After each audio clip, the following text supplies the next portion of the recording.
মেয়াদ শেষের মাত্র কয়েকদিন আগে যুক্তরাষ্ট্রের সঙ্গে বিস্তৃত পরিসরে বাণিজ্য চুক্তি করেছে অন্তর্বর্তী সরকার। গত 9 ফেব্রুয়ারি করা চুক্তিতে শুধু শুল্ক কমানো নয়, বরং এই চুক্তিকে ঘিরে তৈরি হয়েছে নতুন ভূ রাজনৈতিক সমীকরণ। বিশ্লেষকদের আশঙ্কা, এতে প্রতিরক্ষা, জ্বালানি, বাণিজ্য ও ডিজিটাল খাতে যুক্তরাষ্ট্রের প্রভাব বাড়ার সুযোগ তৈরি হয়েছে।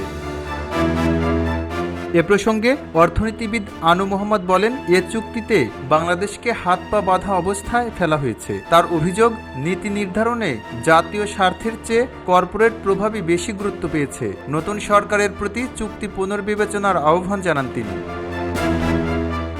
চুক্তি অনুযায়ী যুক্তরাষ্ট্রের শুল্ক 37% থেকে কমে 19% নামলেও বাংলাদেশ, চীন বা রাশিয়ার মতো নন মার্কেট দেশের সঙ্গে অগ্রাধিকারমূলক বাণিজ্য চুক্তি করলে যুক্তরাষ্ট্র আবার 37% শুল্ক আরোপ করতে পারবে। তাই ভবিষ্যতে চীন, রাশিয়া বা ইউরোপীয় ইউনিয়নের সঙ্গে সম্পর্ক কিভাবে প্রভাবিত হবে তা নিয়ে প্রশ্ন থেকেই যাচ্ছে। চুক্তির অংশ হিসেবে যুক্তরাষ্ট্র থেকে 25টি উড়োজাহাজ কেনার প্রতিশ্রুতি দিয়েছে বিমান বাংলাদেশ এয়ারলাইন্স। এর মধ্যে 14টি উড়োজাহাজ কিনতে প্রায় 37,000 কোটি টাকার ওয়ার্ক অর্ডার দেয়া হলেও চূড়ান্ত চুক্তি হয়নি। এই টাকা জোগাড়ে বাড়তি ঋণ নিলে অর্থনীতিতে আরও চাপ বাড়তে পারে এমন শঙ্কা বিশেষজ্ঞদের। এদিকে যুক্তরাষ্ট্র থেকে উড়োজাহাজ কেনার প্রতিশ্রুতিতে নাখোশ ইউরোপের প্রভাবশালী দেশগুলো। অনেক আগে থেকেই ইউরোপ থেকে এয়ারবাস কেনার প্রস্তাব থাকায় তা না কিনে যুক্তরাষ্ট্রের সাথে উড়োজাহাজ কেনায় কোনো রাগঢাক না রেখে জার্মান রাষ্ট্রদূত প্রকাশ্যে জানান, এয়ারবাসের বদলে বোয়িং কেনার সিদ্ধান্ত ইউরোপের সঙ্গে বাণিজ্য সুবিধায় প্রভাব ফেলতে পারে। চুক্তিতে যুক্তরাষ্ট্রের শিল্প ও কৃষি পণ্যের জন্য অগ্রাধিকারমূলক বাজার সুবিধা দেওয়ার কথা বলা হয়েছে, তবে সেফগার্ড বা সুরক্ষা ব্যবস্থা স্পষ্ট উল্লেখ নেই।